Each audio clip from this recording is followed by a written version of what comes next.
Hi viewers, welcome to Telugu world. Vijay Deverakonda లేటెస్ట్గా నటించి ప్రేక్షకుల ముందుకు తీసుకురాబోతున్న సినిమా ఏది అంటే ఖచ్చితంగా కింగ్డమ్. అయితే కింగ్డమ్కి సంబంధించి టికెట్ల వర్షం కురుస్తుందట. జెర్సీ ఫేమ్ గౌతమ్ తిన్ననూరి తెరకెక్కించిన ఈ హై వోల్టేజ్ యాక్షన్ ఎంటర్టైనర్గా ఇక మన ముందుకి రాబోతుంది. ఇందులో భాగ్యశ్రీ బోర్సి హీరోయిన్గా నటిస్తుంది. సత్యదేవ్ మరో కీలక పాత్రలో మెరిశాడనమాట.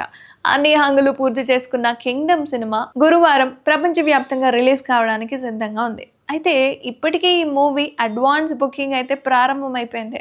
మన దేశంతో పాటు ఓవర్సీస్లోనూ కూడా రికార్డ్ స్థాయిలో టికెట్లు అయితే సేల్ అవుతున్నాయట. ముఖ్యంగా ట్రైలర్ రిలీజ్ తర్వాత కింగ్డమ్ టికెట్ల విక్రయాలు అమాంతం పెరిగిపోయాయి అనుకోండి. అలా అడ్వాన్స్ బుకింగ్లో ఇప్పటికే 1,00,000కు పైగా టికెట్లు సేల్ అయ్యాయని చిత్ర బృందం అధికారికంగా ప్రకటించింది. ఏపీ, తెలంగాణలో ప్రీమియర్స్ లేకపోవడంతో నేరుగా రిలీజ్ రోజుకే టికెట్లు సేల్ అవుతున్నాయి. అటు యుఎస్లోనూ భారీగానే టికెట్లు అమ్ముడుపోతున్నాయి. అయితే రిలీజ్కు ఒక్కరోజు మాత్రమే గడువు ఉండడంతో బుధవారం అడ్వాన్స్ బుకింగ్ మరింత పెరిగే ఛాన్స్ ఉందని ట్రేడ్ నిపుణులు కూడా విశ్లేషిస్తున్నారు. అండ్ మరోవైపు ఓవర్సీస్లో కింగ్డమ్ సినిమాలకు సూపర్ రెస్పాన్స్ అయితే వస్తుంది. దీంతో అక్కడ షోలు పెంచే ఆలోచనలో మేకర్స్ ఉన్నారని వినికిడే. అయితే సినిమా ట్రైలర్ కానీ ప్రీ రిలీజ్ ఈవెంట్ తర్వాత అయితే కింగ్డమ్పై పాజిటివ్ బజ్ అయితే బాగా ఏర్పడిపోయింది అనుకోండి. సినిమాలోని విజువల్స్ అయినా, Vijay looks and action sequence అన్నీ కూడా అదిరిపోయాయి.